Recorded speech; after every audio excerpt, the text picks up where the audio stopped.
500 years ago, he washed ashore the sole survivor of a shipwreck.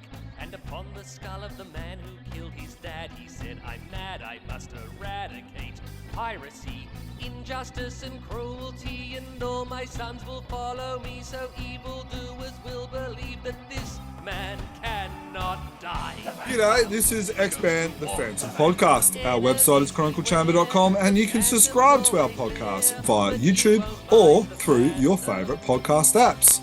Do not forget to give us a rating on your podcast app and tell a mate about us. This is episode 259, where we will discuss comics from around the world, including Australia, Germany, Sweden, and of course, India. And we will also discuss Phantom-related news from around the world, which there is a bit of. So strap yourself in, get that glass of milk, and enjoy yourself. I am Jermayn, and we are with Stephen. How are you going, Stephen? Stephen? Stephen, you there? Hey, Jermayn. Check this out. How awesome is this? Well, you better describe to the people who got this on audio and not listening on the video, because this is brilliant. For those who are on audio only, Steve has a lucha. How do you say it? Lucha Libre. Lucha Libre Phantasma mask on. What does your wife think about that, Steve? She has not seen it yet. It is quite scary. I know Tony DePaul would love that. He's a bit of a closet Lucho man. Obviously, there's been a couple of Phantom stories with that as well. So, Stephen, go on, say something and give us a pose for those who are on YouTube.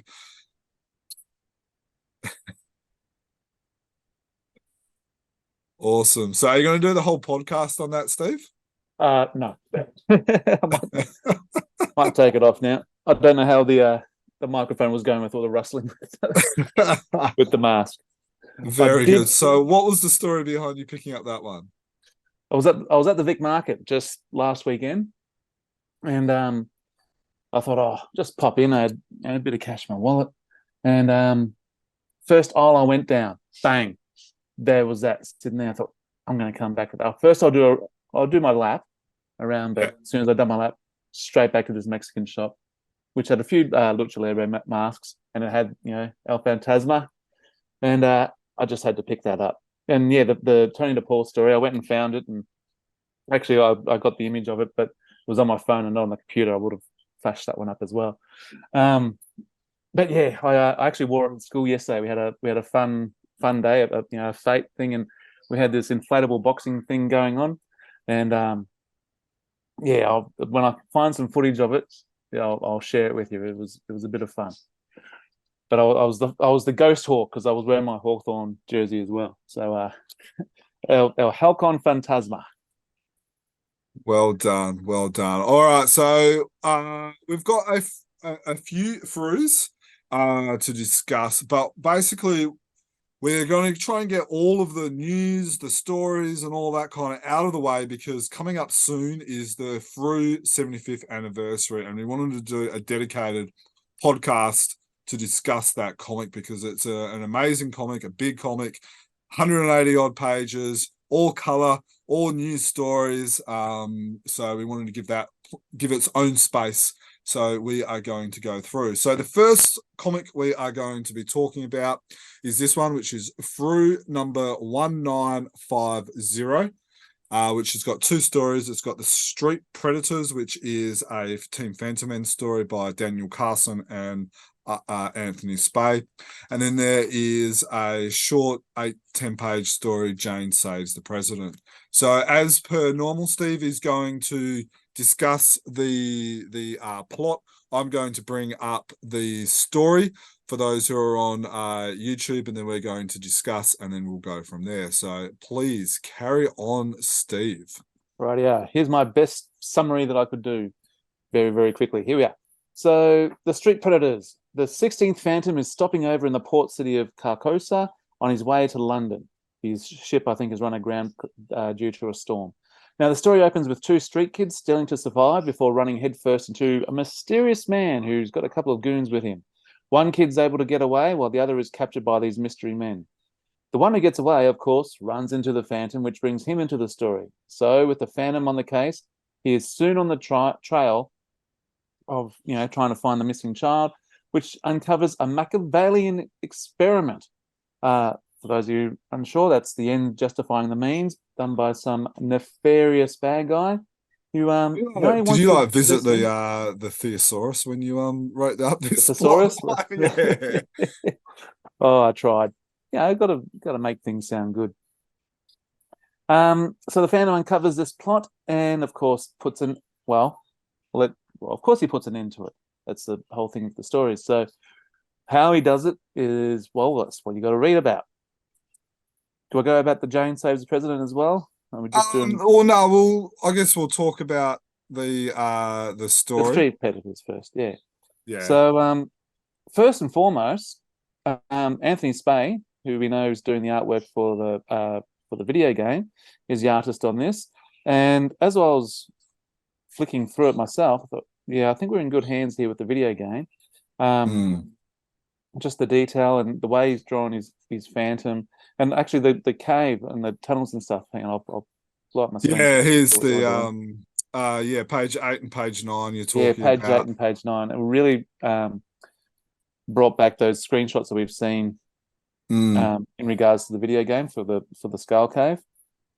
I also liked on page 10 with the Phantom's reflection in the eye. Yeah, just looking at that now. The thing that I've noticed with Anthony Spay's work is that the panels are big. I was just about to say that. They're not cluttered at all. Yeah, there's a lot of I don't want to. It's going to sound negative when you say it, but it's actually the negative space or empty space. Like there's detail in the background and all that, but there's room for the figurine, for the figures, for the pieces working. And it's sometimes some artists try and fit too much stuff, like this page here, page 14, 15 is probably not the best example, but maybe this one's 17 where there's really only, there's 3 at the top, 2 in the middle, 2 on the bottom, so that's 4, 7, where a lot of artists try and probably overfill it sometimes, and they try and put 9, 10, 11 panels on a page, and it can be quite hard to read sometimes. It'd be interesting seeing the Phantom version of this, particularly looking there at page 17 with, we've got the old lady there by the well, and in our copy there's no, up there in the top right hand corner, there's no background on ours. Was there a background in the original? It was probably just the sky, I guess. And opportunity for the colours to pop. But having said that, we don't need the colours. Yeah. No, I do like Anthony's work in black and white as well as colour. I think Janice Auden's probably the best current day artist who can make black and white and colour work really, really good at the same time. And in talking to some artists, they talk about how they have to get to the point, because a lot of artists coming to the Phantom are just drawing for color, and then they realize, hang on, these stories also get produced by Frew. We have to take black and white into account. I remember talking to one artist, I can't remember who it was. I think it might have been Alex Suviak, actually, where he talked about how he almost had to learn how to go back to drawing to be able to, learn how to draw as good in black and white, and then, but also in color. And it will have to be a question that we ask our next artist who has drawn for both of them, and how they go about the black and white and color. It's interesting that you mentioned Alex Saviuk with that, because I always thought that his lines are so bold and so clear. I think that works really well in black and white. That's why he's always been one of my favorite artists. I think one of the reasons this page here is a good example. You almost think we planned this, but there's probably a lot more black in this one than in other, in other pages. Like, for instance, this one, there's not as much black, which kind of gives room for color. But then if you're looking at some of these pages, now obviously it's nighttime, so it gives you a lot more ability to be able to use blacks. But even this one, when you're looking at the dogs, you're looking at the shadow work and stuff like that. The using blacks actually enables more depth in a sense, where it's not just open space. Yeah, absolutely. So what did you think about the actual story? The story, yeah, it's not reaching my top 10 list, I don't think. Yeah. It was okay, but yeah. One of the things that actually really that I like about the story is that it's a clear-cut good versus bad guy type of person. It's almost how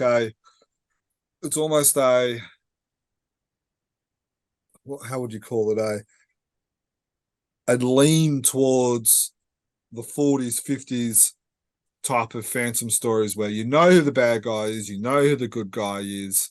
Yeah, and then the Phantom's there to help the kids, and it's like a classic type of Phantom telling story, but with a modern twist, like modern artwork and stuff like that. We actually did a social media post. It was actually asking the listeners, what type of Phantom stories do you like? And there was a lot of people that actually commented that they like, good versus evil, the old Wilson McCoy's type of stories of, helping kids and helping people in distress. And that's what this story reminds me of. And I think sometimes we need that. We need those fluff. It's not, I can't really call it a fluffy story because it's not fluffy. With what happens, but it's a straight line. Phantom. Yeah. And I think I like that occasionally. Okay. And to say that the bad guy is a complete bad guy is not giving him justice. He is trying to do a good thing, except it means he's doing it is not ethically sound. Yeah, and look, I'm not going to get into that ethical debate. We talked out a podcast about some historical times where the apparently good guys have done similar things of this to advance science. So yeah, we won't. I don't. Yeah, I don't think we'll rename this as Ethics 101 podcast or anything like that. Yeah. Rightio. Moving on to story 2. Okay, so Jane Saves the President. This is by Pidde Andersson with artwork by Percy Ochoa. Hopefully I pronounced that one correctly. Now, this is an epilogue to Pidde Andersson's Belle Epoque series. The title pretty much sums up the story, as within a few pages, Jane has popped down to the market, foiled an assassination attempt with the old Mario Kart banana trick, and is back at the hotel to a waiting Phantom. Pretty much sums up the story. Yeah. What's actually interesting is she gets done in 8 pages, where normally it takes the Phantom, 20 odd pages to get the job done nowadays. Yeah. Yeah. So, she's obviously the efficient one in the relationship. Doesn't stuff around. That's it. Now, well, the story really opens with someone missing from the infirmary. I think it was after the moonship crash or something like that. Yes, that's correct. Yeah. Yes, from one of the earlier stories, and the fellow, he's off to finish off what he started. The art's great, it's a bit of fun. I think we're talking off here. If you think of this in light of having a bit of fun, it's an enjoyable story. If you think this is a serious one, it's not. Yes. So keep that in mind, and you're okay. The couple little, I'll say, plot holes. This first one wasn't a plot hole. It was just me not knowing what the heck he was talking about. When Jane first pops down to the market, it's actually on this page when got the fella saying, what's he saying? Chocolate. Yeah. I thought he was sneezing. I actually had no idea what the heck he was going on about. And I thought he was sneezing, and Jane saying, "Merci, monsieur," and I thought, someone forget to say bless you or gesundheit or something like that. we're missing a speech bubble. That had me stuffed. And until the next page where it said, oh, she actually tells me what it is, which is good. But the starters had no idea.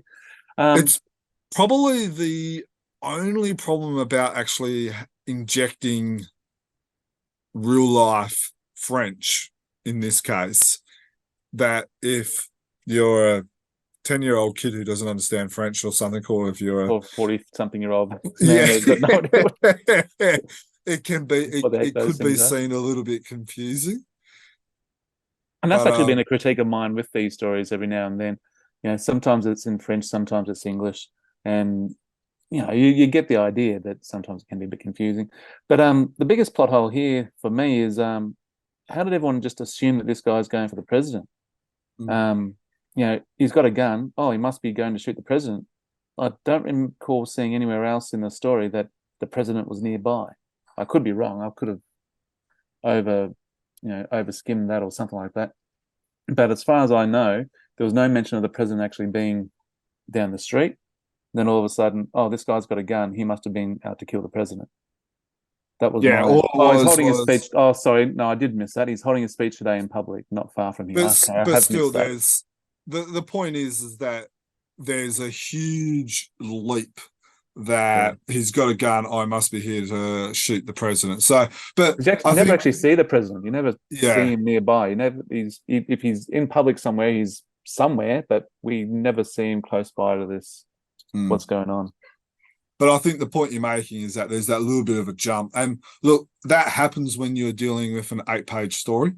Yeah. And like what you said, which I completely agree with, that if you are reading this for a bit of fun, a bit of character development in Jane, learning more about Jane, learning that that she this is a bit of a unfortunate case of circumstances, but she is a capable woman. She likes the finer things. She likes chocolate. She likes all the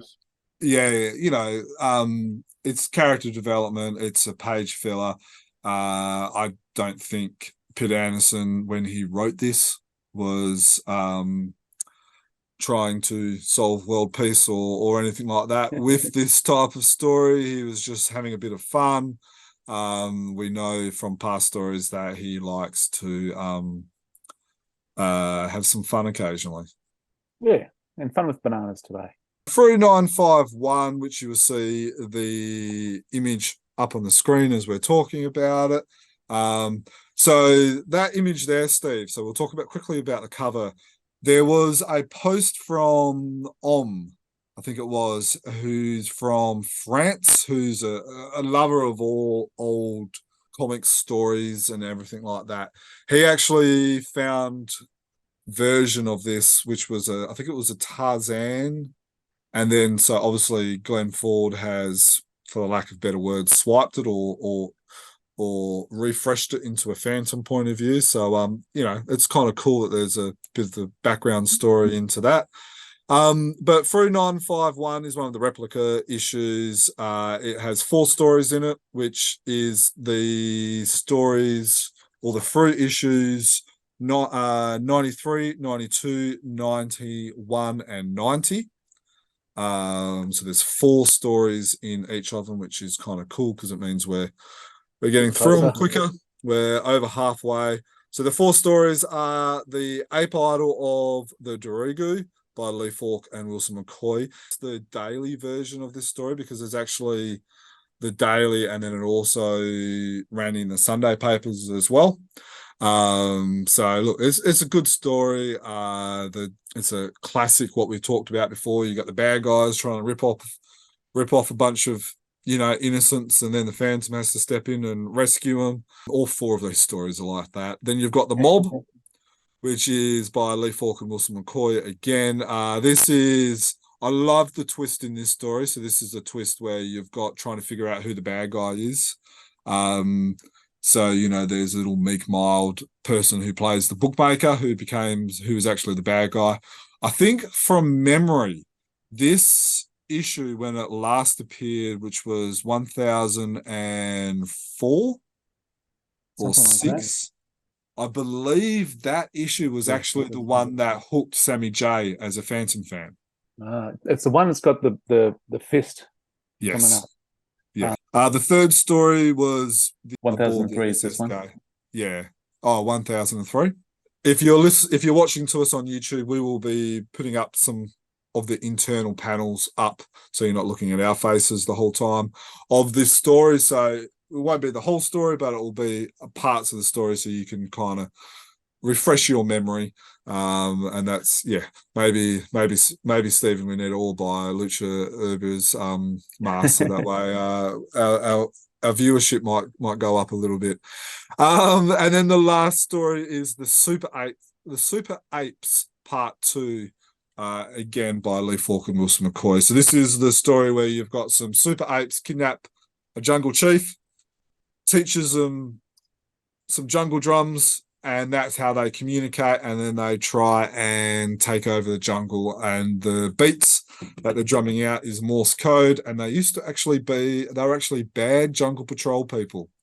Perhaps one of the only people that have actually been bad jungle patrol people.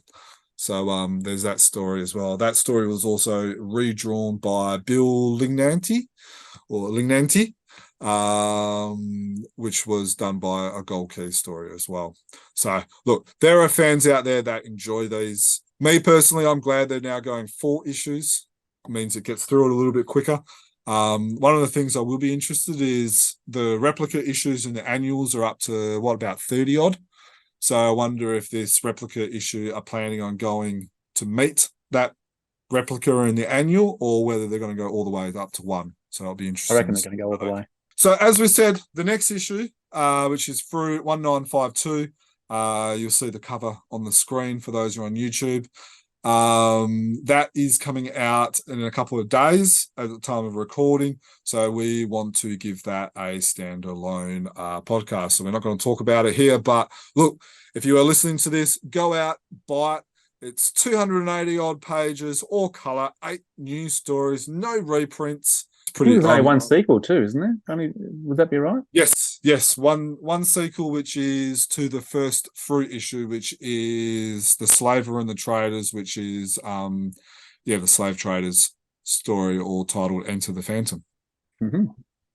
And then we've also to celebrate the Frew 75th anniversary, we've also got an awesome podcast that will be coming out soon, which features not one but 2 people who had some stuff to do with Peter Chapman, who was actually around back when Frew first started in the late 40s. So that will be a pretty cool podcast, which talks a lot about Frew in the early days. And we are in talks to get Kevin Patrick on quickly as well. So that all that type of stuff will be coming out in the next couple of weeks. Looking forward to it. Yeah, no, I really am. But as we said, we have some reviews from the latest comics around the world, including Mikael, who is going to be reviewing not 1, not 2, not 3, but 4 Phantom Men comics. Christian from Germany will be reviewing the Wick and Zubistan comics from Germany. And Seuj will be reviewing the latest comics from India. Now, if you are from Greece or Hungary or Brazil and you would like to review those comics for us, please get in contact us. So we'll start off with Mikael and then move on to Seuj and then Christian. So over to you guys, and we'll be back in a second. Fantomen Review. Welcome back. It's time for another Fantomen review with me, Mikael. This time it's not 1 issue or 2 issues. We have 3 issues because during summer I have hard time to do these reviews. So I'll go through them one by one. So starting off is issue 16, then we have 17, and then 18, 19 of 2023. Issue 16 has a cover by Rafael Ruiz. It looks great, and I would like to have it hanging on my wall. Unsure if it pops enough in the newsstand with basically the colors being very nicely composed and not popping. But I mean, it's an amazing art. And The main story is called Loke's Treasure, and it is by Dag Frugnes and Kari Leppinen. This is Frugnes' first story since 2014. It's a bit too heavy on the supernatural side for me, but it also has some nice world building, I would say. And sadly, Kari's art is not as good as it was when he was younger, but a lot of the scenery is really good still. I mean, it's you can tell that he has taken time, and all the backgrounds are amazing. And then we have a Thorgal story. It's the end of the Seal Woman. We also get a poster of the smaller variant than it was years ago. It was the best cover of 2022. We have an article on Chronicle Chamber about everything that is with that. And the Thorgal story was better than most of the Thorgal stories. Yeah, let's go to the next one. Issue 17 with the cover by Luca Arbata. I get the feeling that it depicts an evil doppelganger to the Phantom. Sure, I was not sure if he was evil or good when I read the story, so yeah, it comes off well. And that's of course the main story, The Visitor by Tony DePaul and Jeff Vigo. This story got a lot of attention when it was ongoing in social media. There was a lot happening here. There's a new room in the Chronicle Chamber. Let's see if we can find it here. Yeah, this one, the Hall of Costumes. And with it, Jeff also made this unique costume of each Phantom. And some negative comments I read was that the Phantom should look the same no matter what year it is, so people will think it's the same person. But yeah, I don't agree with them because I think it's really cool that there are some small details that differs, but I mean, you probably won't see two of the same Phantom, so if you get it described, you would still think it's the same man because it's very unique clothing. So yeah, I like it that he did that. And the story itself, and then we have another story, The Chronicles of Old Man Moss, also by DePaul, but by Mike Manley, so it was a daily. And this one is the follow-up of Wreck and Havoc at Gravelines. I think about these stories as one long story, but this part is still the cautioning of the future, and I look forward to seeing what is really going to happen when he stops talking with Moss. And that's... oh no, look at this.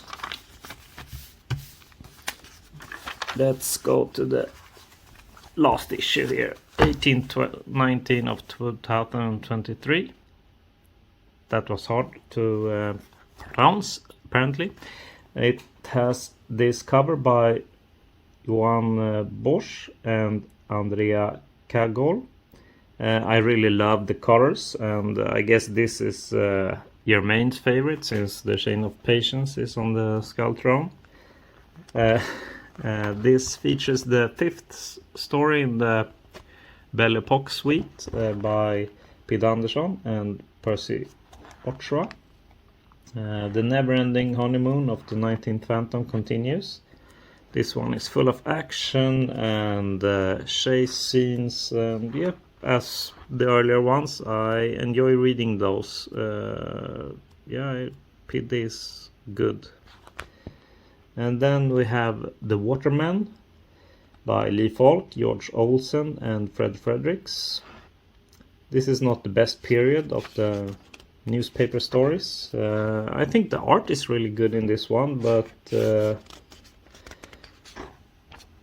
yeah, it's good to have it printed in Fantomen for completeness sake, because it hasn't been printed before. Then we have a reprint of Eskan Eralp story, so a Team Fantomen story. It's only 9 pages long. Jumba is missing after going out on a trek with Rex, and they search for him. They can't find him, so they go to the circus to look at the elephants. And what happens next, no one can guess. And that is that. And then we have a new Thorgal story starting Neokora. I think as with the last one, I think the Thorgal stories are good again. I think they had some period where they were not as good, but now they are great. What else? Yeah, the preview of the next issue. We will get a reprint of Team Fantomen story by Norman Walker and Hans Lindahl, The Monster in Montargis, and then we get the concluding Thorgal story. I think this is the first issue in a long while where we don't get any new Fantomen content for unpublished in Fantomen, that is. And we also get some promo of the new softcover book and also the new hardcover book that I will do a review of. This time it's a bit bigger book and not a comic book, but a hardcover book. It's the, not sure what we call these, but deluxe hardcover Fantomen book. This is the second one. The first one was The Heart of Darkness last year. It has this amazing cover by Henrik Sahlström where it's both glossy and matte, and it goes around to the back as well. Feels very luxurious. No selling text, because I guess you know what you're buying if you're buying this one. All of the stories are written by Claes Remerti and has art by Kari Leppänen, which is cool. This, a few letdowns I got when opening up the book is that it's not embossed like The Heart of Darkness was. Heart of Darkness has this great embossing, which made it look even better without the dust cover than with, in my opinion. This one is also limited to 1000, but it doesn't have this numbering as the old one. That's also a bit sad, but yeah, I understand why they need to do it, maybe, but it's a bit of a bummer. It starts off with this foreword by Andreas, and I was a bit surprised when they announced this book about that they were going to take these knight stories and gladiator stories and the ancient Egyptian story. I was thinking like that's not what I would expect or what I thought, and I remember those stories as being quite dull when I read them the first time. But yeah, I agree with Andreas that it really feels like a follow-up to The Heart of Darkness, and when you read them all together, you see the red thread, and it elevates it to be more interesting and more enjoyable. And I really enjoyed the book when I read it. I didn't think I would, but I was pleasantly surprised. And I think it's, since it matches the page numbers very well with the old book, and it's almost like a spiritual follow-up, it was a good choice. And what else? It's a bit of an easier read than Heart of Darkness, partly because it's in color and partly because the stories are more self-contained. We said earlier that the art was made by Kari Leppänen, and I think like he's in his prime here. The art is so good. It's amazing. And we also get to see all of these different covers that were used in the comic books when they were first released. So all of that is great bonus. What else can I say about this? Yeah, it's a good buy, and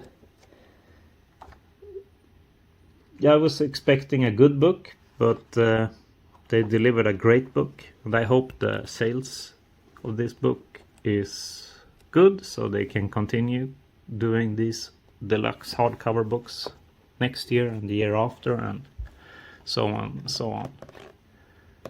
And that's all from me. Thank you, and happy phantoming. Hello, and welcome to another one of Chronicle Chambers comic book reviews from India. I am Seuj Abir, and today we are going to be reviewing Regal Publishers The Phantom number 31. Yes, Regal has come a long way in terms of publishing The Phantom in English.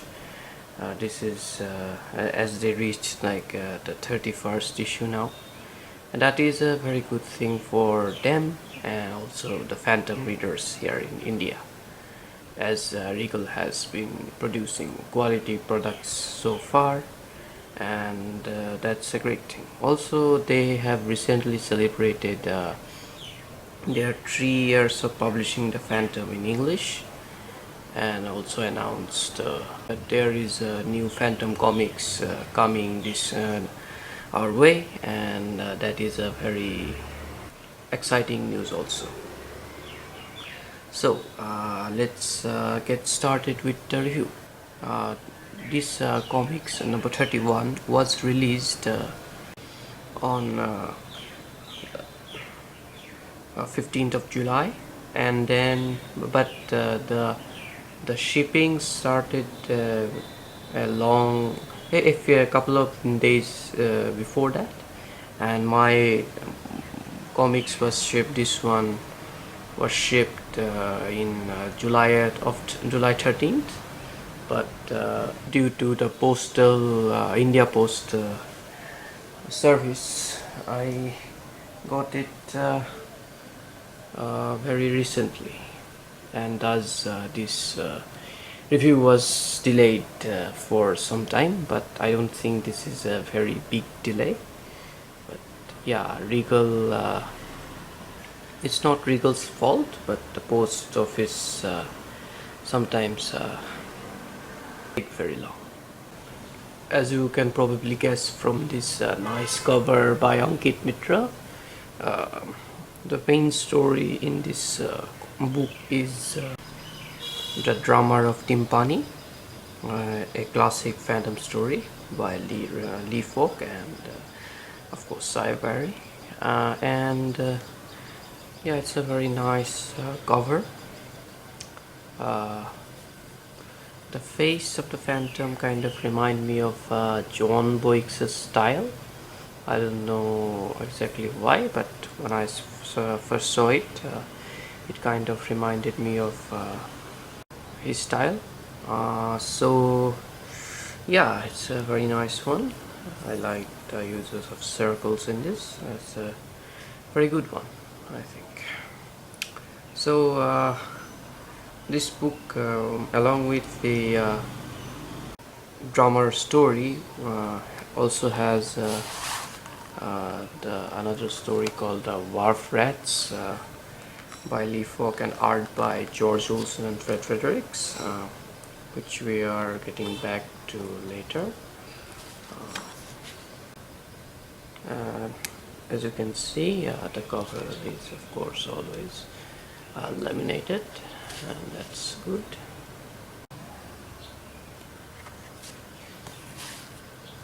And we get for free with it this stamp based on the cover, and yeah, it looks pretty good. And it's funny that both publishers, Regal and Shakti, chose to give away freebies which look like or are a stump. So yeah, at the same time, that is quite ironic, I find. So yeah, that's a nice stump. Let's see what's inside. Okay, the drummer of Timpani's story, printed here in color, and because it was a daily story, it was originally not colored, and this uses the colorings of Ivan Peterson from Norway. And as you can see, it looks very much great, and I believe the same coloring was used in the Frew 1895 number issue from 2021, and yes, the same coloring was used. However, Regal for Regal, Ivan probably tweaked a little bit, and it will look a little bit different with this with the Regal format and paper, because Regal chooses to use glossy paper, while Frew issue had a kind of stock newspaper paper.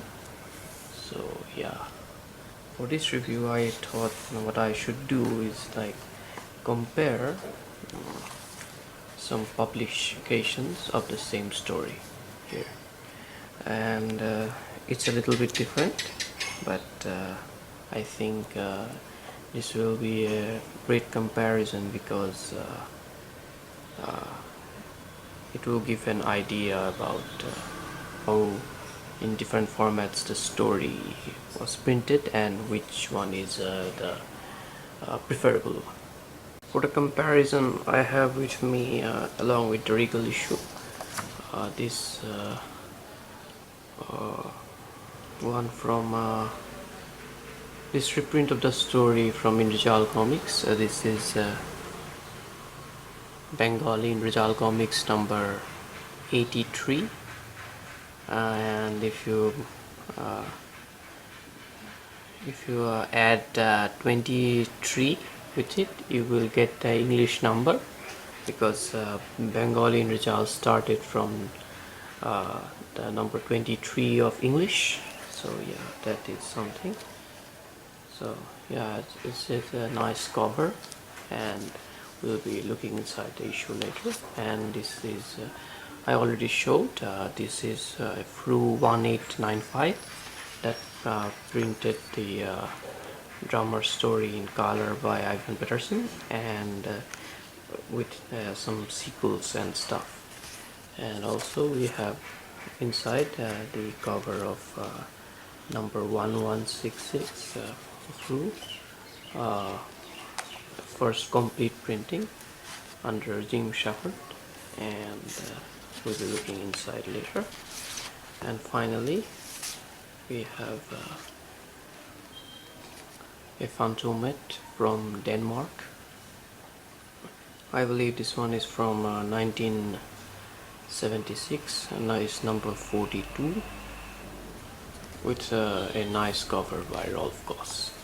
We'll be looking inside the issue, but I didn't wait to show you. This also has this nice map of Bengali or Bengala. That is off topic, but I wanted to show it. So yeah, now I have like for comparison two Indian publications and two foreign. I know there has been like more, but I wanted to do 4 specifically that came into my mind. There were others like the Hermes Press reprint recently. It was Daily's number 18, and also Rani Comics, and some Phantasma from Brazil, and Spain, and of course New Zealand, other Frews. But this is what I would like to compare it with. Okay, so let's get started. The Regal and the Frew one uses this 4-panel format, four panels at once. So you get 4 panels in a row, and that is the way the story was printed in the newspaper. And now with Regal and of course the previous Frew, we get the story in this 4. This is the original version, and Ivan Peterson insisted on that. The Hermes reprint also has the 4, but it's like in a landscape format like this, and for comic book purposes Regal and Frew did it with this. It's the, you know, the perfect format, the pure format, I would say. So now we have here, it's this the Indrojal. This one back in the Indrojal days, they edited the stories, they sometimes edited the panels, enlarged it, or added some extra art to fit to the page and give it a comic book feel. So this is what you see here. There are 3 panels, and you can see here you have 4. This panel has been dropped. This panel has been dropped here. This has had to be dropped. No. Yes, again 3.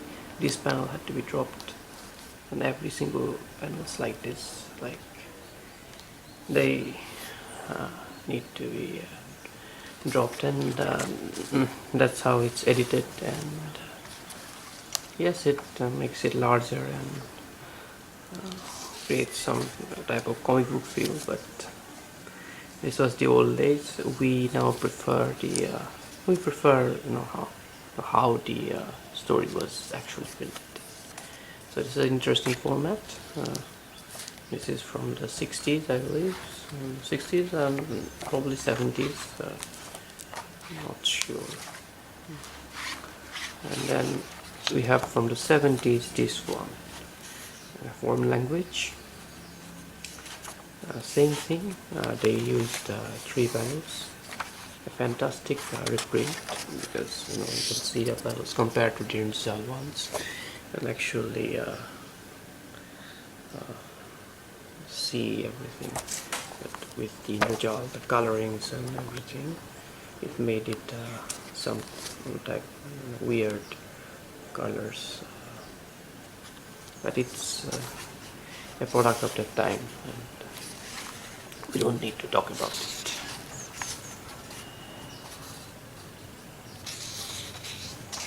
As you can see, it looks nice in black and white, and a very nice reprint, but it's edited. It's not the original version. You drop panels, you do this, they even added some form of extra art or enlargement of panels or something like that. So yeah, it's not a pure version, but it looks quite good. So now comparing things of the color.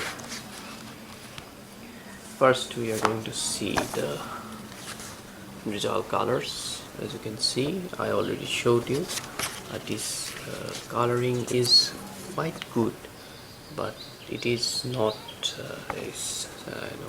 super quality. Some panels really good, but some panels do not. So that is something.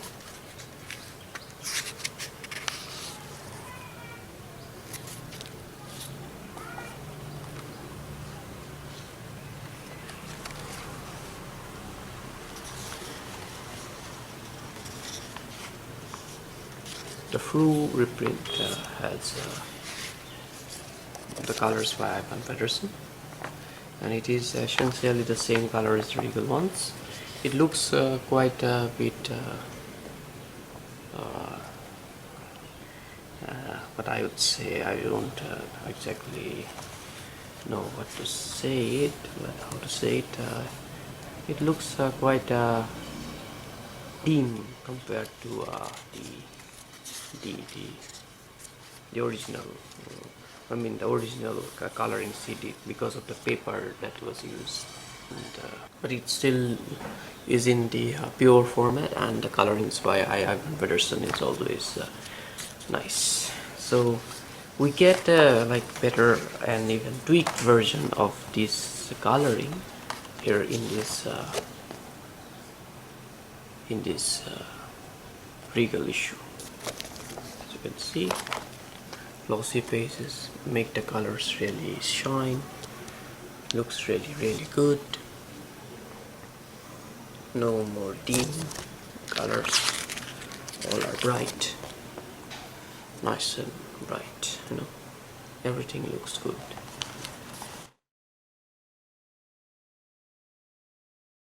This is what I actually expected when I bought the Frew issue in terms of quality, but Regal did it better, so that is kudos to them. And yeah, very nice reprint. The color, very nice print. Looks really good. Makes the reading very pleasant. And yeah. So yeah, very nice printing by Regal. Then we move on to the second story, the Wharf Rats. That is Wharf Rats. Wharf Rats. It is a Lee Falk story, and originally illustrated by Seuj Abir, but when Lee Falk passed away, they needed stories to fill the Sunday page after news story with a new story, you know, because Lee Falk's new story wasn't there. So this was a redo of the story. You can see like they have done swipes of Seuj Abir art, and of course with their own style. I actually quite like George Olsen and Fred Fredericks' work. Because I like his work on Mandrake as well. And but this one, because of it being in their like late time, in their end of you know the end of their run of drawing the Phantom, this feels quite dull sometimes, the artwork, but regardless, it is a very good work. And they also did the story The Shipwreckers after this story, and which was published in the previous issue by Regal, and that is now we have the story before that here.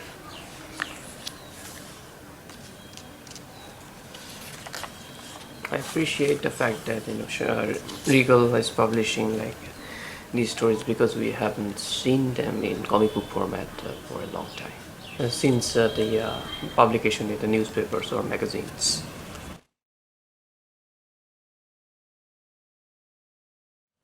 So that was it. We have the ad and this art, this advertisement of their previous issue.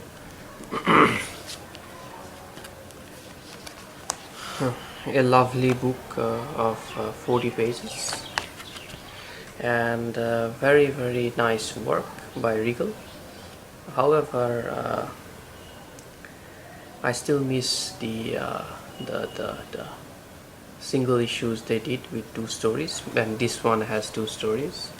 And if they want to come back to the single issues, that would be very much appreciated, because after a wait of like months and months, you finally get only 1 issue, and it's 40 pages. And also I have seen this like Brandwidth Legal of decreasing the pages one after the other, because the last issue had 96 pages. It had 2 stories. The other one was very long, that's why it needed 96 pages, but this one they could have done another issue with it or add more stories to it, like to buff it up, to compare the volumes. You can see like this one is the latest one, this is the previous one. I hope like Regal does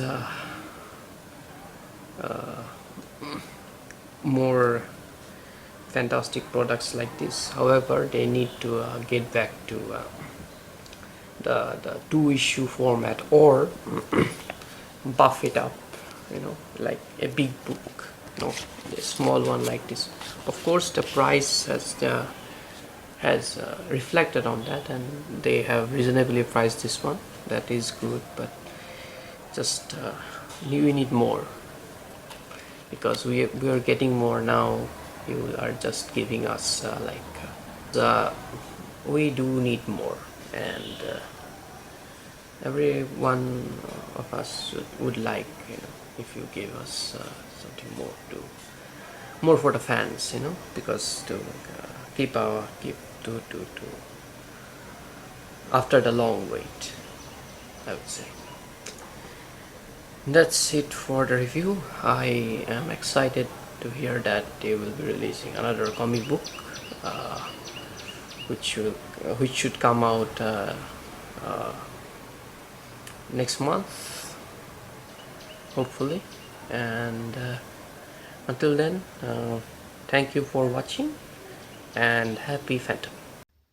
Welcome to Chronicle Chamber. My name is Chris. Today we review the Wick comic Phantom number 3. If you like our videos, please give us a thumbs up. We start with Wick number 3. Die Kronjuwelen, the crown jewels, and it's an unreleased story. Some information. Beautiful comic here. It's really awesome. The paper is great. The paintings are awesome. The quality is high. I like it very, very much. Like I said, it's unreleased. Then we have Flucht von der Teufelsinsel, called Escape from the Devil Island. It was released in Phantom from Bastei comic number 236. You can watch here. And if we skip into the comic, it's this one. It's released 8 July 1983, and the page here is mirrored to the original site, if you see it. And yeah, then we have some informations. It's limited to 700 pieces. Wick released it in 29th of July 2023. And also it's a great story. Same high quality paintings and same quality of the paper, of course. Some information about the art of José Marie Ortiz Tavala, and that's Wick number 3. It costs €12.50. Like I said, limited edition of 700 pieces. Wick edition number 4. It costs €12.50, and it's called Jones Tier Show, Jones Animal Show. Let's start. It's part 2 of the information about José Maria Ortiz Tavala. and it continues on page 32, and we start with Jones Animal Show. And the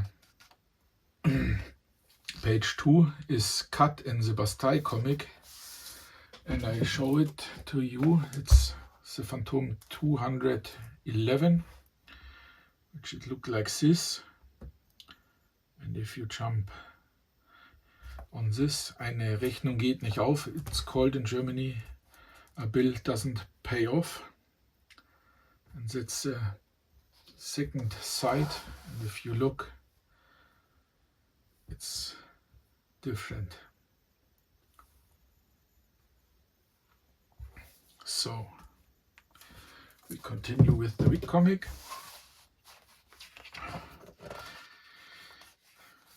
Every Wick comic, the comic and the printings are awesome. The details are lovely. The story is great. It's from Peter Menningen. You can follow him on Facebook. And yeah, I like it very, very much. Then we have the second story, Der Racheschwur. In German, it's number 232. We can look at the Phantom Spay comic as well.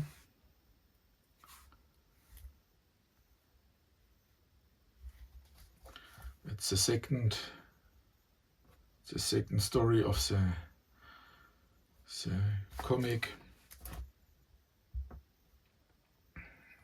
Der Racheschwur.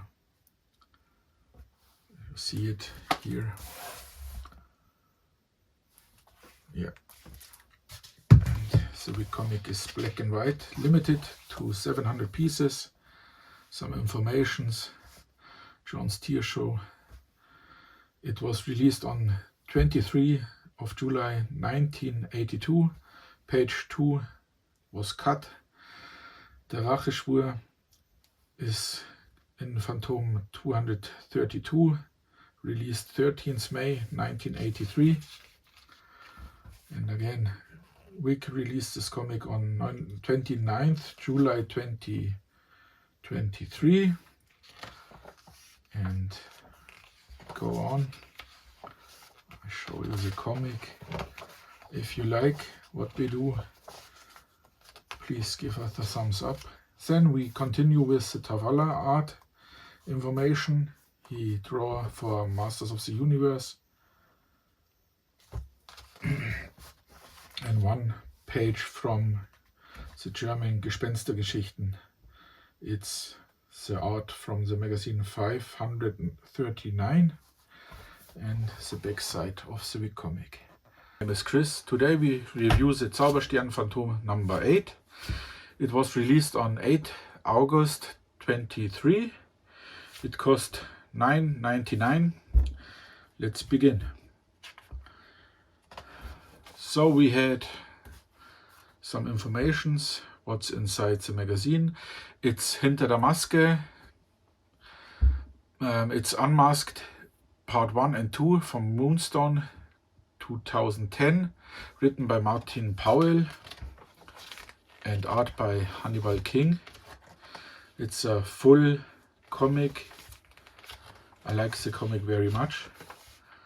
It's a dark version comic. Now it is more bright. That would an awesome poster, I think.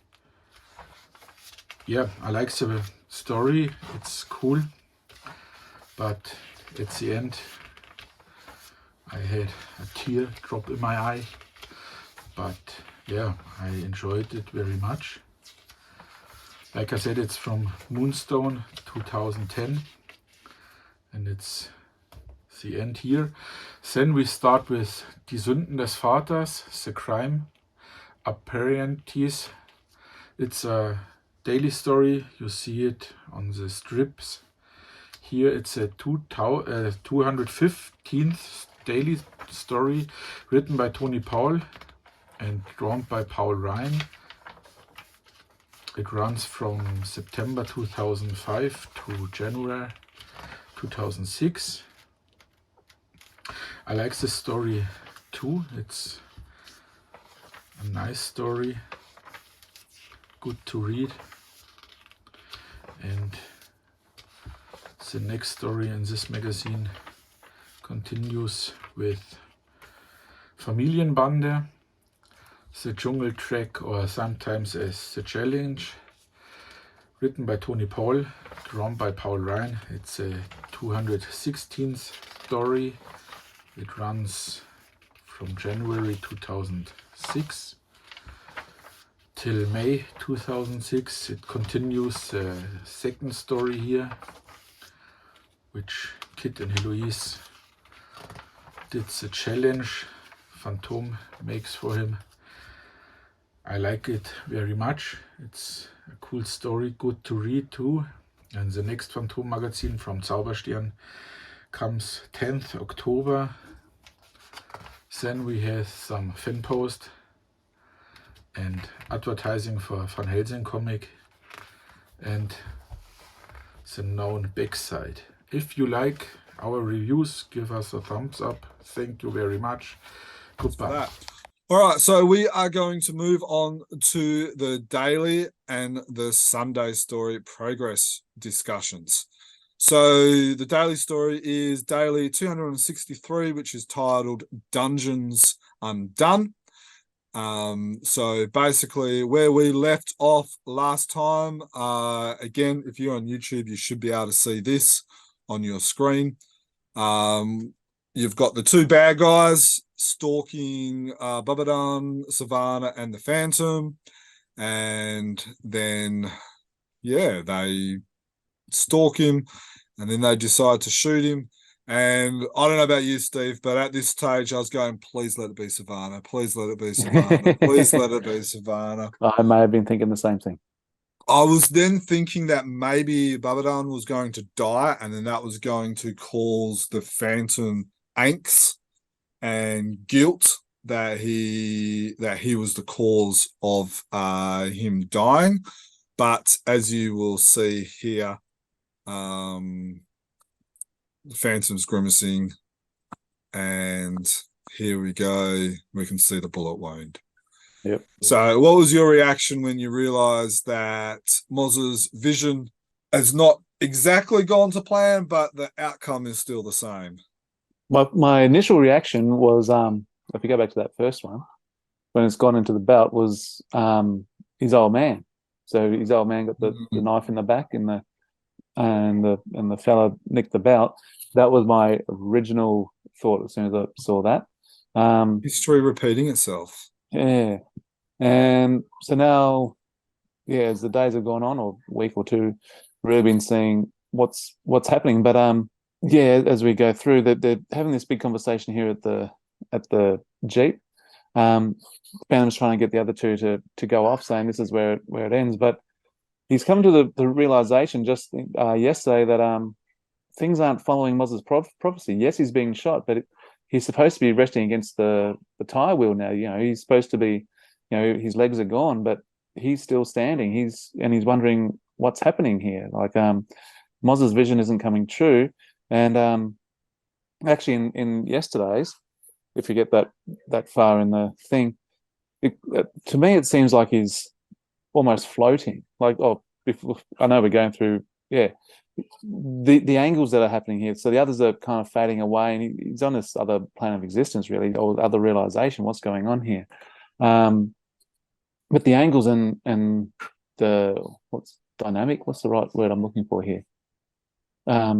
The dynamic style of Manly's artwork is phenomenal this past week, as Phantom's really coming to grips with what's going on. You know, he's been shot. This is the end. Hang on, this isn't the end. What's going on here? It's at first you look at it and go, oh, hang on, Mike Manley hasn't exactly drawn these right. The angles of the Jeep does not fit. And then you're thinking, hang on, no, Mike wouldn't make a mistake like that. He's obviously drawn that for a reason. And yeah, look, everything is going. I think we get an insight into the Phantom's mind. That's where I'm. unfortunately, yeah, you're right. It's happening. Look,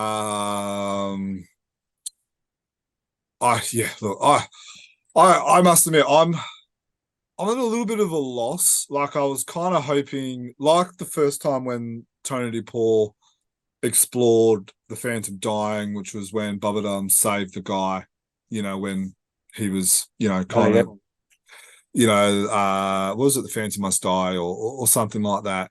I was kind of hoping for another one of those, interventions which calls it, but it really does feel like that Tony DePaul's hell-bent on seeing the Phantom dying. And I'm not sure how I feel about that. Because we know that he's not going to, because we've seen the Sunday. Well, we will discuss that coming up a little bit later, but you've got a bit of a theory about that, and I want you to be wrong, but yeah, I'm not sure about that. And I don't know whether where we can actually continue with this story or not. I don't know. Like, can we just like wake up and go, oh, that was a bad bout of pizza or jungle game that I ate last night for dinner. I had a worst nightmare. But where are we going after this story? Is this story actually ever going to end, or are we just going from one what if place to another? I don't know. I really don't know. Well, one person who does know, and that's Tony, and we can only trust that he's, well, I don't know I don't think he's ever said he's got an ending. Well, he knows how it's going to end. It's going to write himself. Could be interesting. But what I think what's important is that we have that after this story is done, we have a nice, short, quick one just to relieve us. Yeah, yeah. Something light-hearted, just fandom. I don't know, punching some poachers or something like that, just to kind of get us back. Let us have that intermission. But there's one thing I will say is there's a lot of symmetry and meaning and in-depthness in this artwork that I think probably 90% of readers and listeners to this podcast will probably miss. And like, for instance, it's just like you've got, going back, where was it? We won't discuss it too much, but like here, they're walking, and then there just happens to be the same Jeep that he was originally shot from, just happens to be there. I wonder if everyone actually picked up that Jeep or not. Because nothing's there by accident, as Tony would tell you. And nothing's in there by accident. Yeah, and so, I think a lot of people, I think some people have probably given up on this, and I think if you have given up on this story, I think you're going to miss out on the payout. So I understand that this story won't be for everyone, that it's probably a little, it's not the fluffy Lee Falk, Wilson McCoy and Seuj Abir stories that they grew up on. It's not that type of story, but I think this is something that could be a little bit different.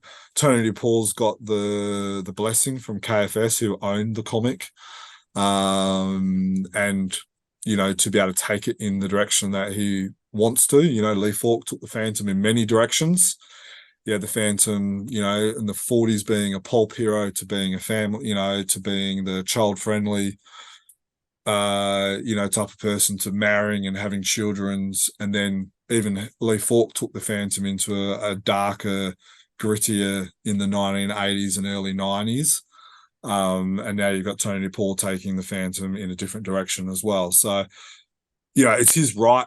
He's got the right to be able to do that. So I don't think we can blame him for that. But I think my suggestion is stick with it, because I think the payout will be worth it. Fully expect it to be.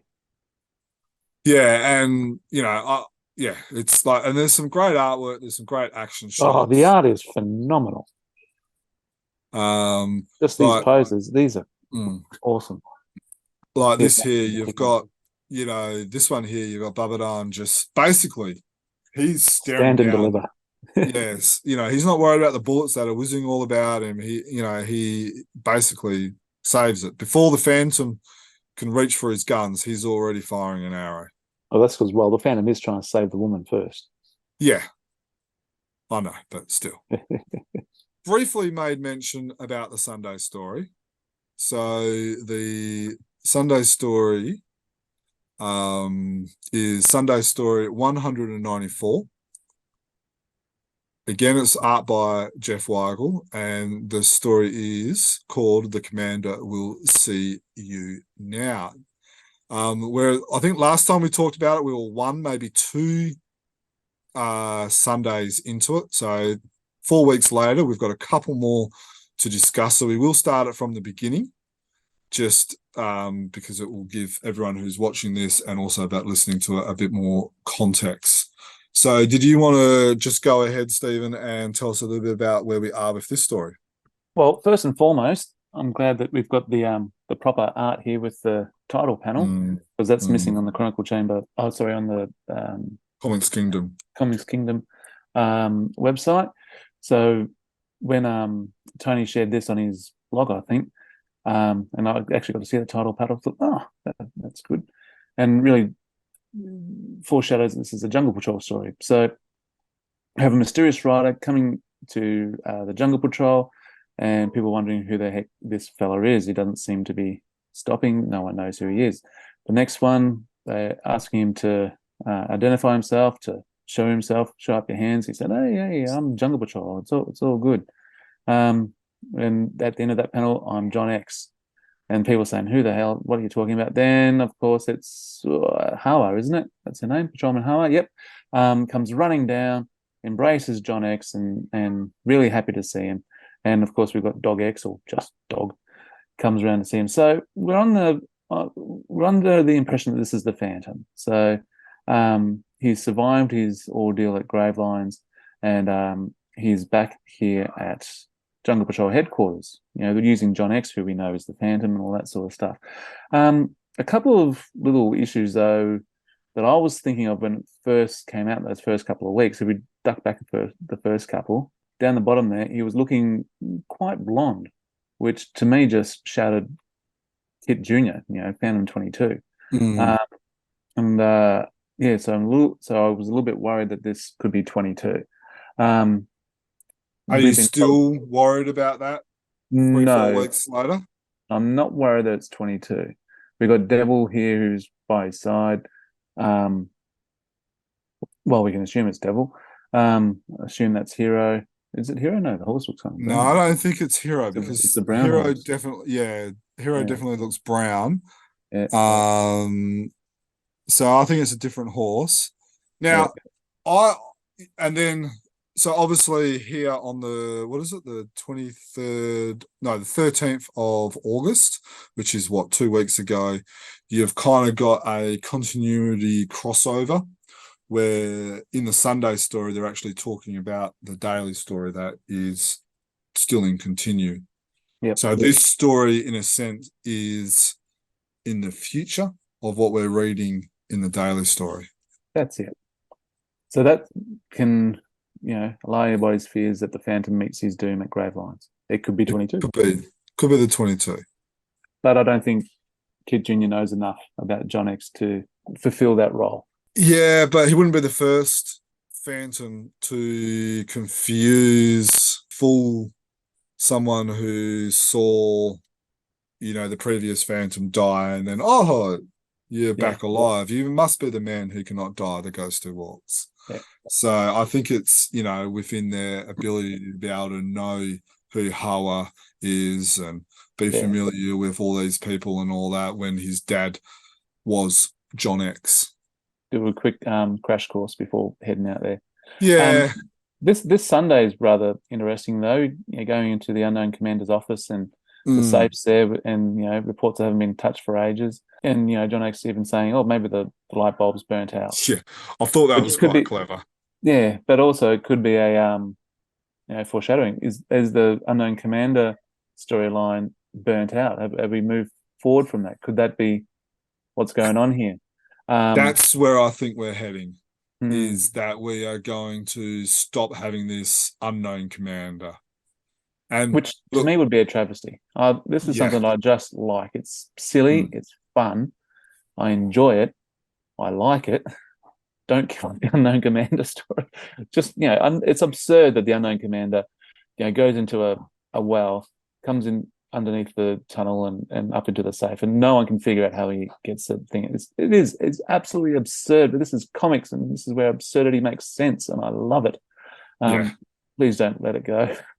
I'm the same as you, and we 5 minutes ago we talked about how basically Tony DePaul can make these decisions if he needs to, which I guess means he could get rid of the unknown commander if he wants to, but I hope he doesn't do that, because like you said, it's silly. I completely agree with you. There's no Dan to argue with us on, which I'm sure he wouldn't even counter argue with us on this one, but it is one of the silly parts of the Phantom, but it's a loved silly part of the Phantom.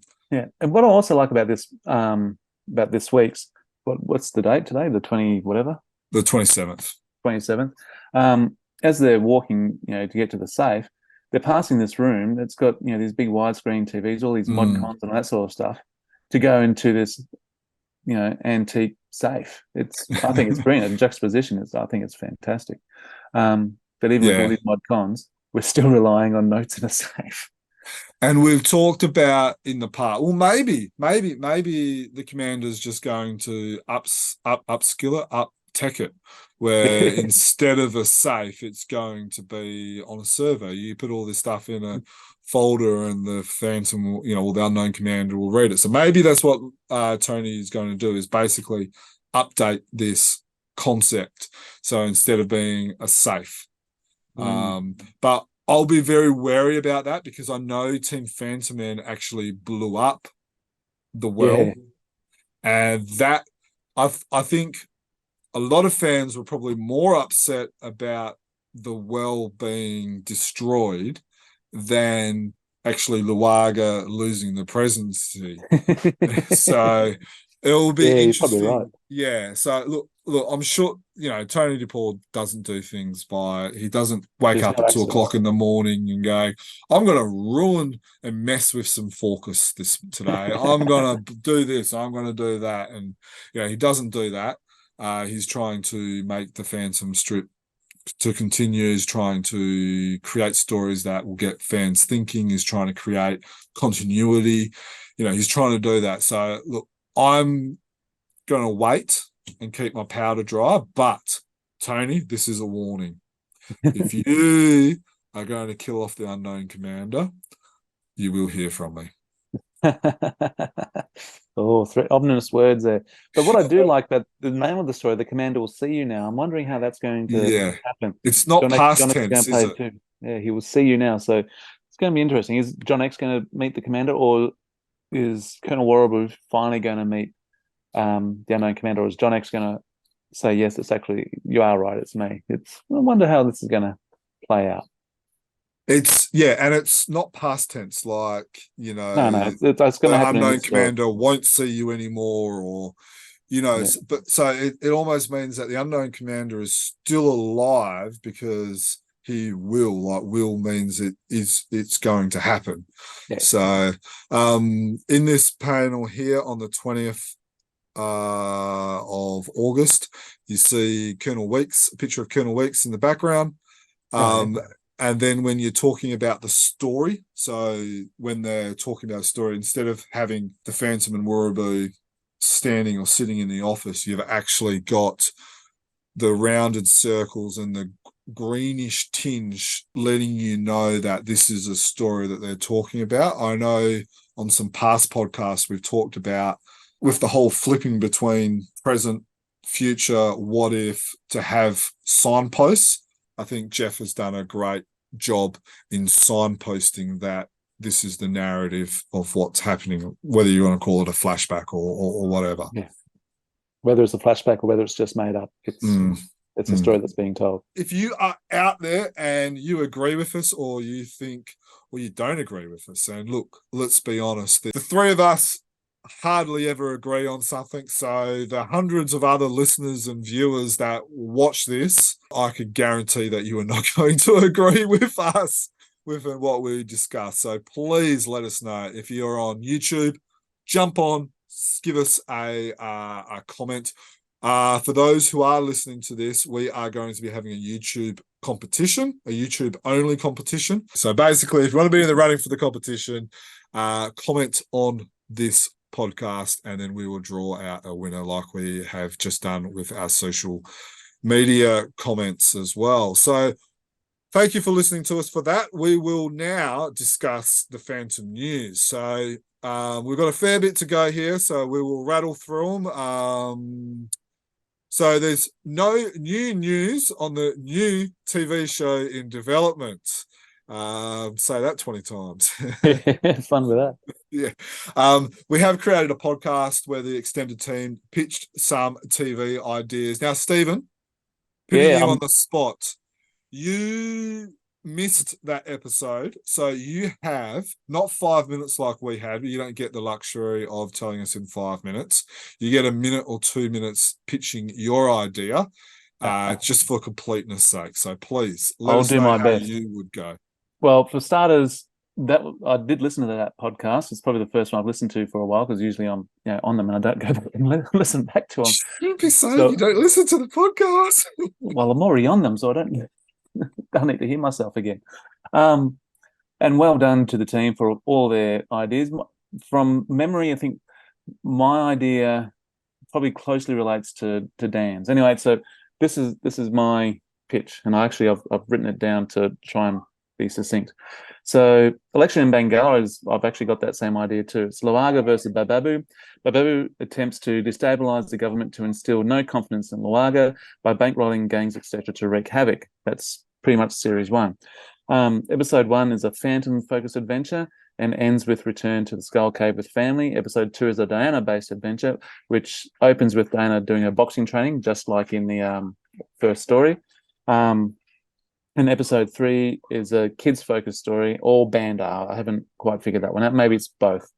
The first 3 episodes are all linked and all come together with the same ending, but from different perspectives. So they all come back to the Skull Cave. Now, the purpose of the first 3 episodes is to introduce the main characters and the effect of the overarching storyline, being the election.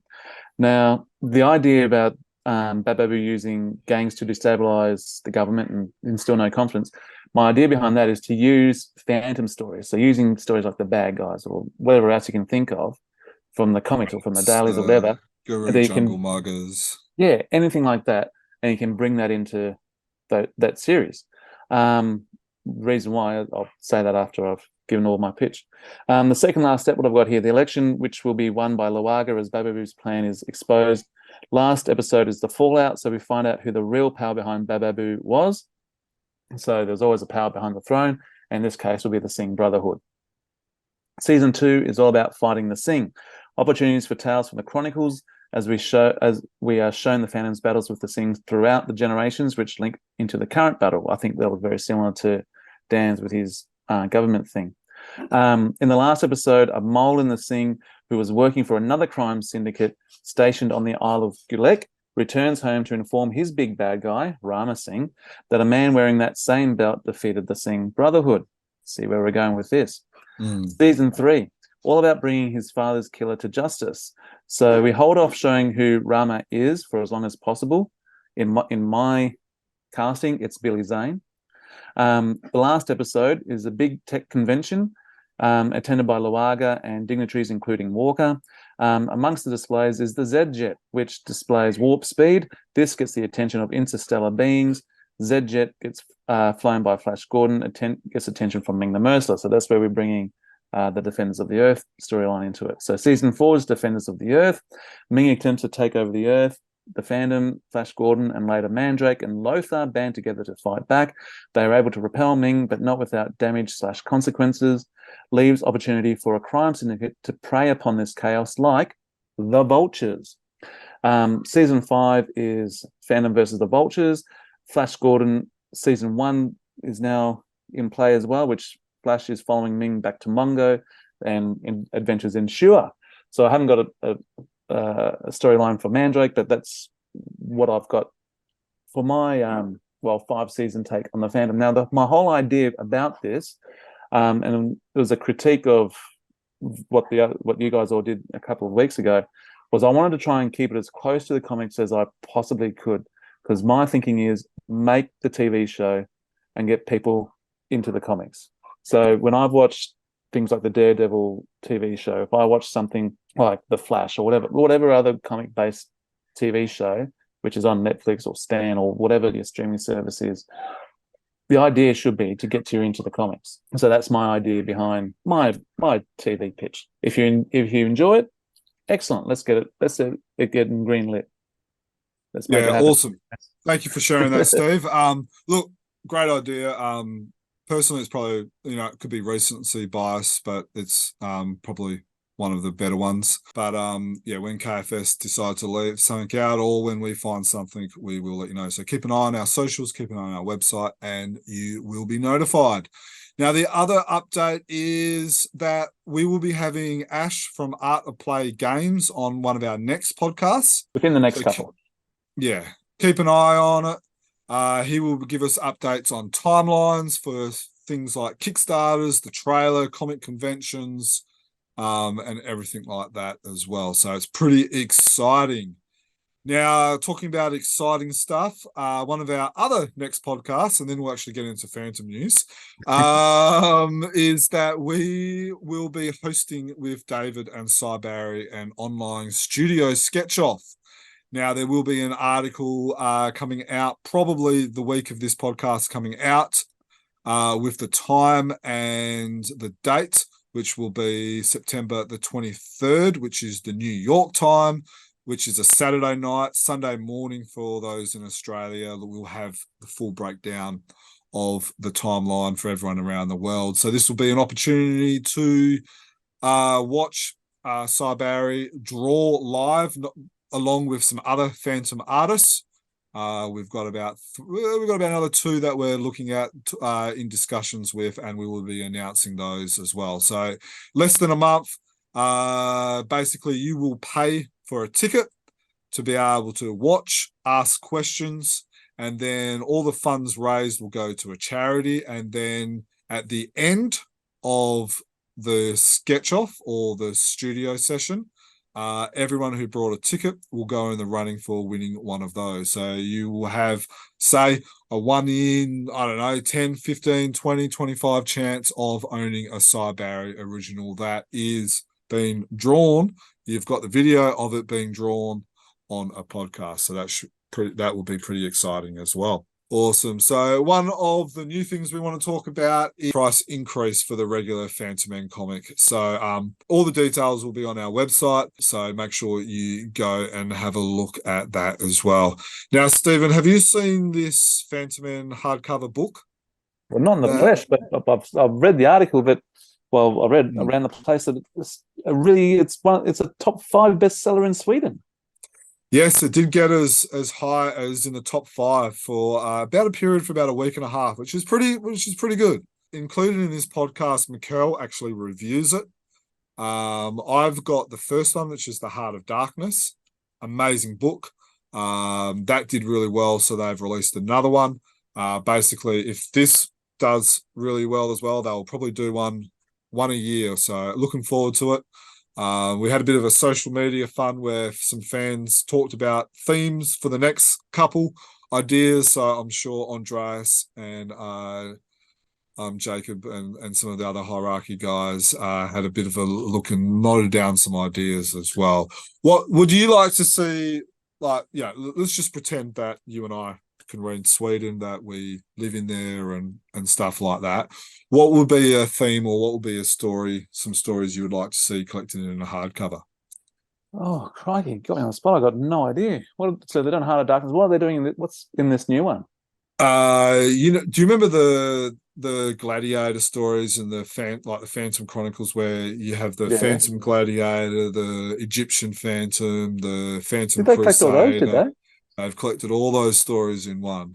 See, I'm one of those guys who actually didn't mind those stories. So I like Frew to do that one actually. Yeah. Something I would like to do is the Luaga and Labunga saga. Could be That would a be good brilliant. one. I'm really looking forward to that one. I would like to see Frew do something like that as well. The other one would be the Kate Somerset stories as well. Yeah, another good one. Yeah, where you've got three phantoms interacting with this one woman.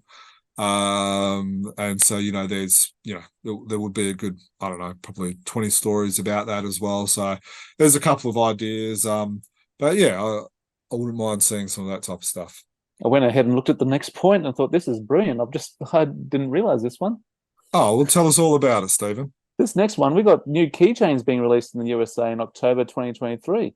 I hope they can make their way to Australia. I just clicked on the Chronicle Chamber link. We've got it's news on Chronicle Chamber, but I'm just reading it for the first time.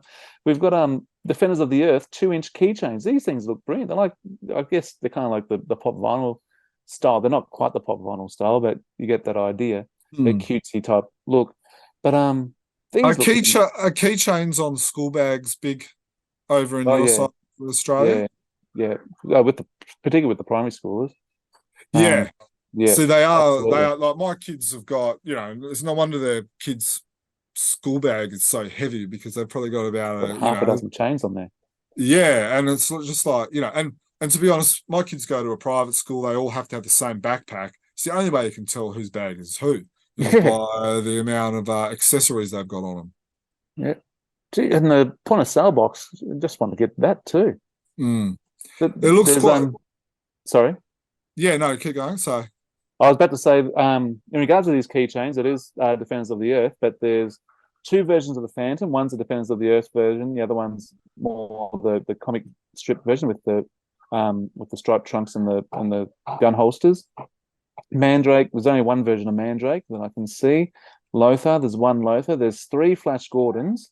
So there's the Defenders of the Earth. There's another one where he's got the blue thing on his head, and another version. So I'm not familiar with Flash versions.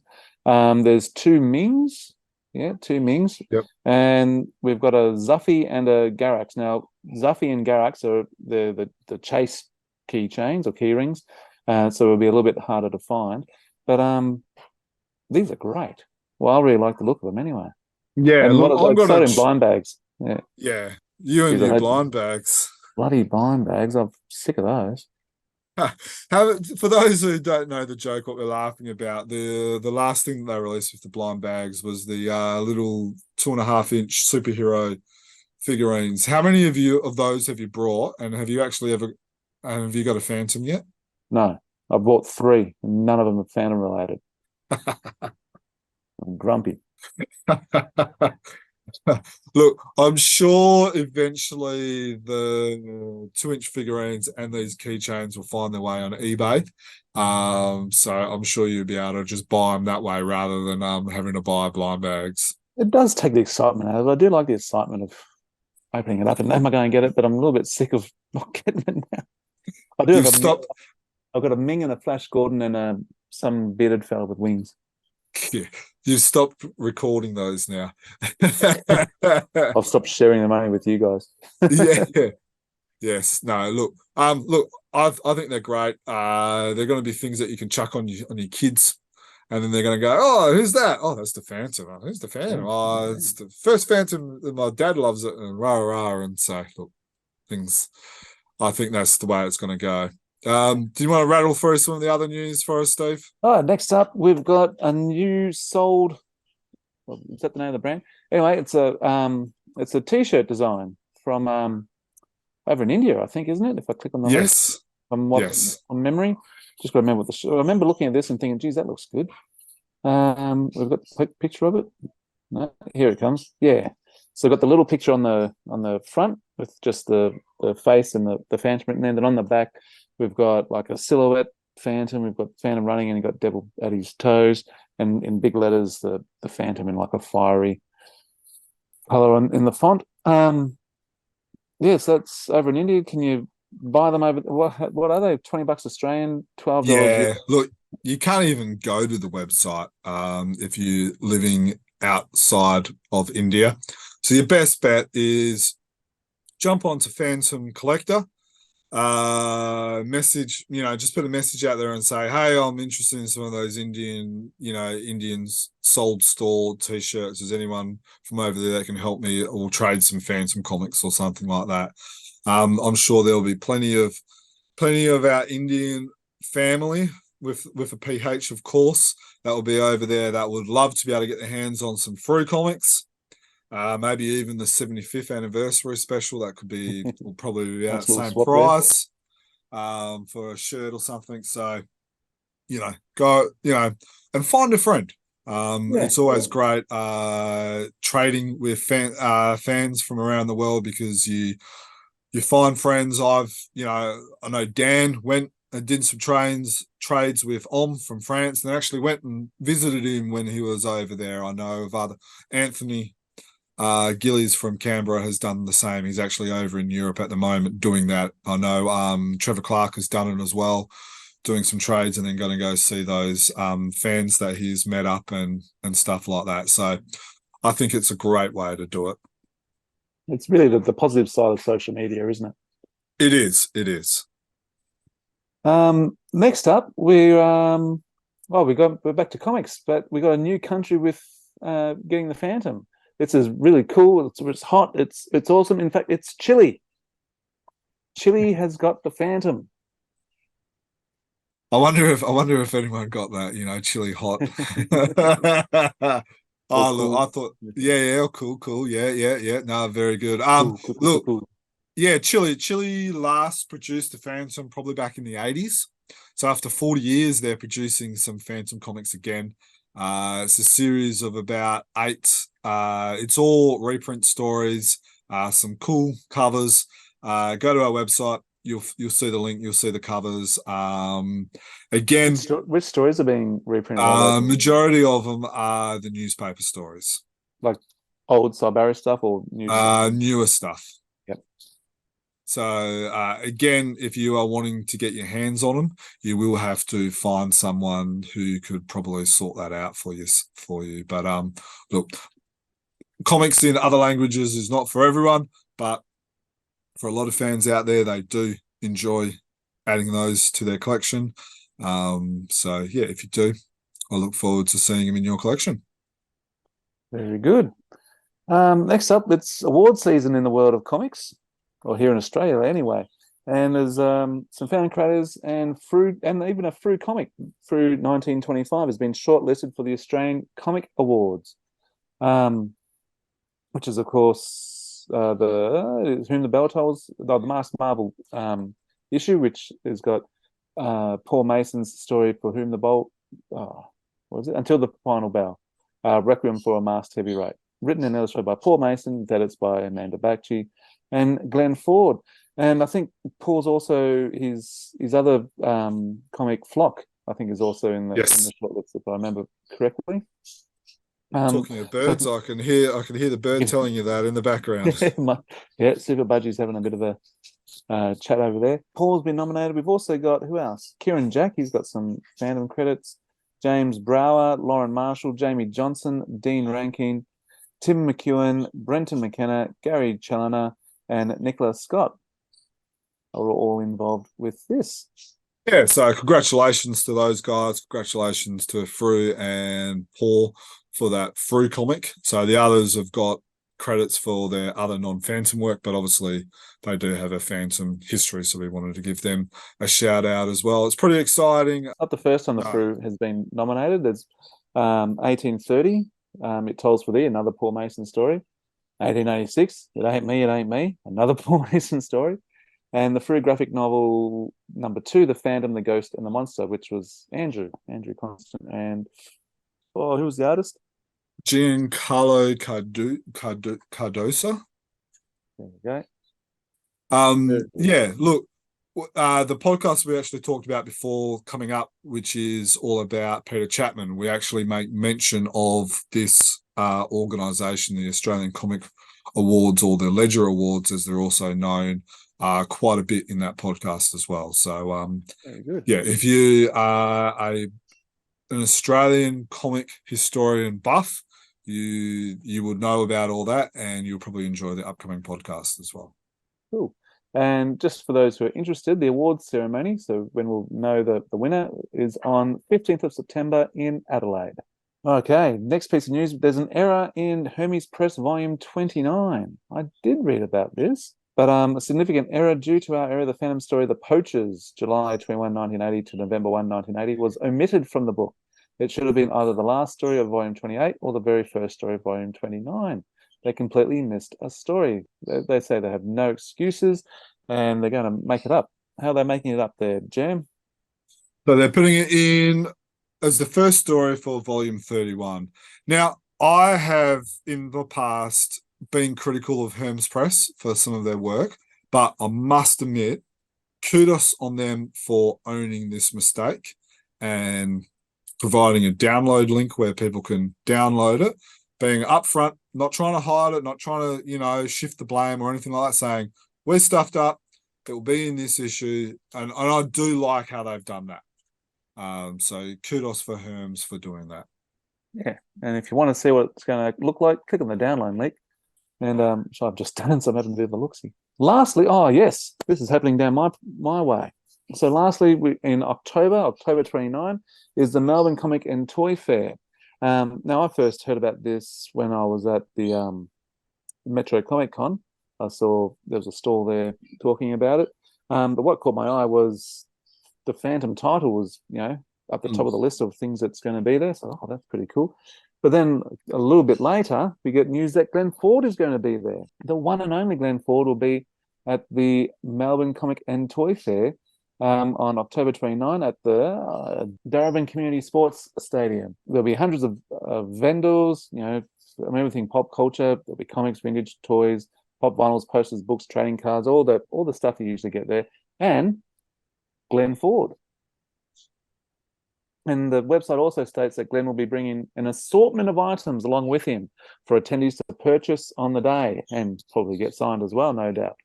I can only hope that he's raiding the respective Frew and what's it called? Phantom Vaults for the Victorian fans who missed out on the Sydney Supernova to find some items for their own treasure rooms. I'm hoping to get down there. Hopefully see you all there, all the Victorian fans. Yeah, look, this is exciting. Well, I think I've talked about it before, where I really do think Frew, every big event like this should have representation, and something like this is a good way of them getting rid of some old stock.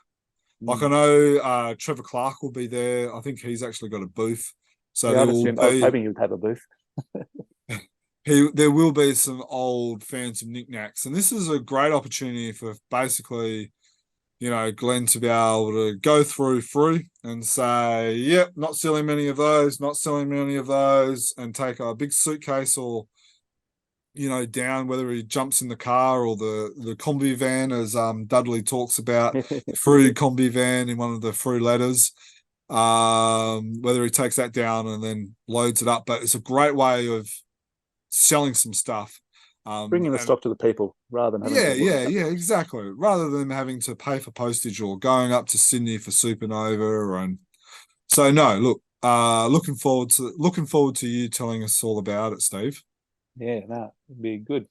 Nice, good, community fair type thing. Well, it's in a, Have you ever been to one of these before, or? Oh, I've been to, these sort of things. Yeah, it just to me it sounds like some sort of pop culture market. Yeah, that's how I kind of see it as well. So yeah. Okay, I think that's it for us today, Jim. That seemed pretty awesome. Quick. Yeah. Well, I hope your listeners enjoyed that. I hope there was something you agreed with, something you disagreed with. Again, send us an email, which is chroniclechamber@gmail.com. You can go to our website, which is chroniclechamber.com. You can go to our socials. You can agree, disagree, bring up a point that we didn't bring up. If please interact with us, interact with other fans. As we talked about before, we are going to have a YouTube channel competition where basically you need to add a comment on YouTube in the space of the week of when this podcast goes out. So we'll be having other reviews. We'll be having this podcast and other reviews and videos coming out. If you put a comment on one of those, you will be in the running for a Phantom themed t-shirt, and then we will draw it all out and then we'll post it to you for free. So whether you live in India, That's cool. whether you live in the USA, wherever, we will send it to you for free. So look forward to reading some of these comments. You can subscribe to us via YouTube or through your favourite podcast apps, including iTunes and or Spotify. Stephen, thank you for joining us. Enjoyed discussing Phantom with you. And until next... It's been a while. It's been a while since Yes. we've been on a podcast, so I was glad I was able to make it. Yes, and to the listeners, happy Phantoming, and we will be back with our review of the 75th Frew anniversary comic very soon. Happy Phantoming. Happy Phantoming.